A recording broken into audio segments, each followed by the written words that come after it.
We're all talking about our budgets and our energy, meaning our energy audit of our house. What we're not usually talking about is the energy that we get, our emotional energy that either our house gives or takes. Moving forward with the Dekker team. Moving forward together with the Dekker team. We are thrilled to welcome you to another episode of Life's Inside Track. I'm Yetta Dekker. And I'm Ken Dekker. It's where we get to share techniques, thoughts, tips, tools, and tactics that we all need. We all deserve. You, I, everyone, so we can turn our house into home, our families thrive, and we live an amazing life while building wealth wisely through real estate, of course. Ken, the stealer. Is your home a stealer of your energy or a giver of energy? That's a great question. And I think it's sometimes a silent stealer, because it's a silent drain, like not like no, I won't go there. Yes, I will. When you flush a toilet in a 2-story house, you can hear the whoosh through the pipes. Yeah. Well, this is a silent drain, because sometimes people aren't aware that something in their home is drawing energy out of them. They just know they're down a little bit emotionally. It's not recharging them to go home. Does that make sense? Because it's about so much more than what you pay for your house. It's not just the potential financial drain. It's that other stuff that you don't actually pay for in cash. But it costs you. But it costs you bigger than you might ever consider. And it may cost you daily. It may cost you in arguments. Yeah. It may cost you in just, when we say energy, but your well-being, your vitality, your joy, your peace, your calm.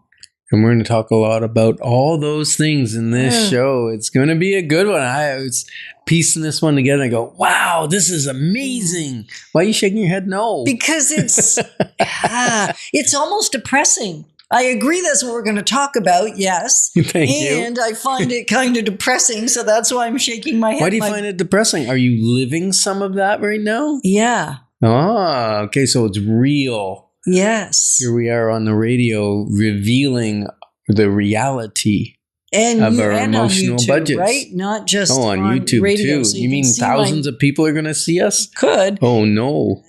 And our facial expressions are actually probably even more telling.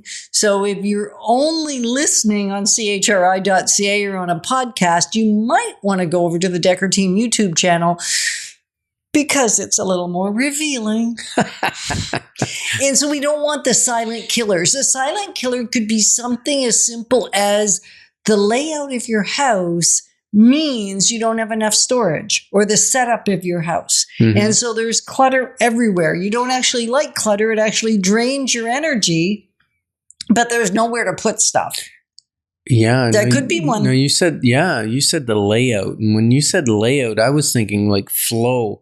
Like I've been into some homes where they put an addition on. So they got a beautiful master bedroom over the garage, but then you have to go through a bedroom to get there. And that may be a little source of energy drain, either for you going through a child's bedroom or for that child, for you to be going through their bedroom, coming and going. True. Another invisible one, and it may not be invisible. We're saying it often when we talk to people and we have a clarity call. And yes, we're going to invite you once more for a clarity call. If you're thinking, hey, this is a topic I need to explore, and I need to explore it more than just with the people in my circle, I need the Dekker team in on this one, then you can certainly reach out to us at 613-867-6058, 613-867-6058. And yeah, that was Ken's cell.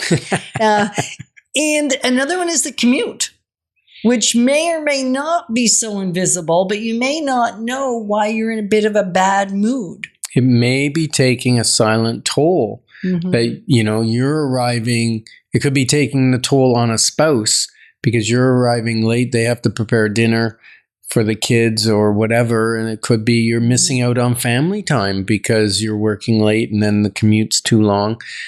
And it could be a simple thing as you're fretting about work all the way home. So you're not your home's not a sanctuary then? You're bringing work into the home, or even worse, you're working from home. Okay. Unless you do work from home and That's you what I have mean. dedicated spaces, but it's meant to. Yeah, but working But it from still home may is be- tough because Yeah. when I drive home, there's a certain point where I turn it off. And for me, it's the Bimini Bridge. That bridge is beautiful. It reminds me of Bimini Ridge, and that's where they named it after. And I drive, and it's right at the midpoint. It's 10 minutes from there to my office, and it's 10 minutes from there to home. And that's when I switch it. I turn the switch. I go, okay, no more work. I'm thinking about coming home and greeting my bride with enthusiasm and joy and excitement. And also it's usually when I text her and tell her my ETA, because then she knows. And I do that virtually, by the way. Not while I'm driving. I do it virtually. And then on the way to work, that's where I switch it off. I'm in gratitude for my family on the way to work. I might call one of the kids on the way to work. Kids, yeah, if you're listening to this, you probably know, oh, Ken's driving. He's calling me. And then from that 10 minutes on, I'm focusing on what's my job when I get there. I've already pre-planned my schedule, but I know I'm getting into the mindset, right? Right. So I tend to work from a home office, and Ken tends to work from the office. So although we work together, we often don't work in the same space. Thank the Lord. Okay. Agreed. We have separate offices even in the house. So that's another flow conversation. Before we did that, there was a lot of friction because I'm loud on the phone. I'm a pacer on the phone. I can't sit still. Ken's quiet until he's not, but more so. And so just knowing your styles and is the layout of your house or the way you're using your space a silent drain. And then we're also thinking about, what about the noise patterns? Like, do you have a house that has airplanes overhead or even a noisy fan? Just this morning before production, Will said to me, that's hurting. And I said, what's hurting? And I tuned it out, but Ken had cooked some stuff this morning that stunk. So I had bacon. We don't want to talk about that. We don't like that smell. And so even something like maintenance not being done that has a noisy bearings or noisy fan or there was vibration. A flapper on the fan that it took me only like 6 years to fix the flapping noise. And it was draining energy. Emotional and energy. You talked about clutter even this morning. You looked in the bathroom. Truth be told, there might have been 3 or 4 outfits sitting on the tub.